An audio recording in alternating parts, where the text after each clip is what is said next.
তখন আমি আর আসলে ভাবনা ছিলাম না, তখন আমি বাংলাদেশ ছিলাম।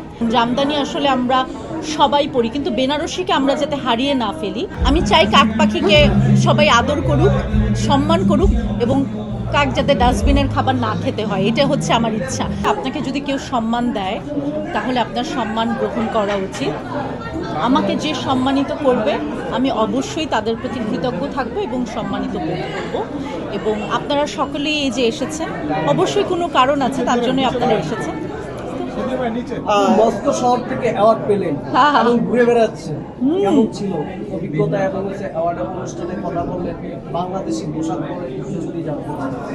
অবশ্যই আপনি যেটা বললেন যে বাংলাদেশি পোশাক পরে বা মস্কো ফিল্ম ফেস্টিভ্যাল, আপনি যখনই বাংলাদেশের বাইরে পা রাখেন তখন আপনি আর ইন্ডিভিজুয়াল কেউ থাকেন না।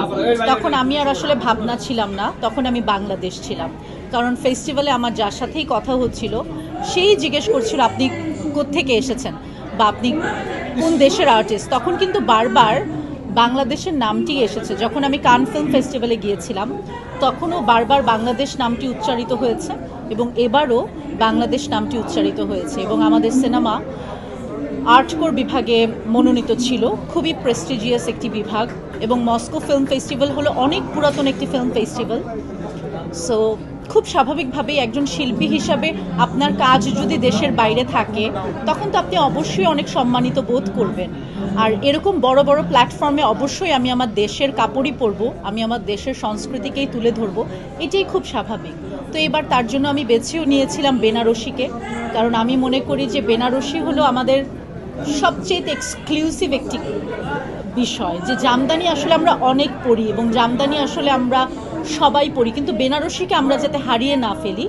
এবং বেনারসি শুধুমাত্র যে বিয়েতেই আমরা পরবো তা না। আমি প্রথম দিন পরেছি একটি গাউন, গোল্ডেন গাউন। সো আমি চাই যে বেনারসি দিয়ে বহু ধরনের কাজ হোক, তার জন্য আমি পরেছিলাম গোল্ডেন গাউন। এবং শেষের দিন ক্লোজিং সেরিমনিতে বা আমার প্রিমিয়ারে আমি পরেছিলাম একটি প্রিন্সেস গাউন বেনারসি দিয়ে বিভিন্ন ধরনের। আর শেষের দিন তো সবুজ বেনারসি পরেছি, কারণ রেড কার্পেটের সবুজ বেনারসি আমার মনে হয়েছে, আমার মাথায় ছিল জাতীয় পতাকা আমার এবং আমার ডিজাইনারের। সো চেষ্টা করেছি দেশকে রিপ্রেজেন্ট করতে। বাংলাদেশের শহর এবং মস্কো শহরের মধ্যে পার্থক্য কি দেখলেন?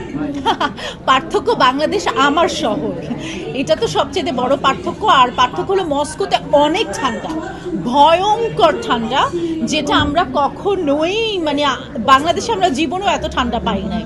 তো আমার তো হাত পা কাঁপাকাঁপির অবস্থা ছিল, আমার হাত একদম পুরো অন্যরকম হয়ে যাচ্ছিল, মানে এত ঠান্ডা, খুবই ঠান্ডা। এটা সবচেয়ে বড় পার্থক্য। আপু, আপনি কাক পছন্দ করেন? জি, কাক। আচ্ছা, এবং আপনি বলেছিলেন ভাত ছিটালে কাকের অভাব নাই, বিষয়টা কি ছিল? না আমি এটা বলিনি, মানে আমি বলেছি এই কথাটা মিথ্যা। আচ্ছা, যদি একটু বলেন কোনটা?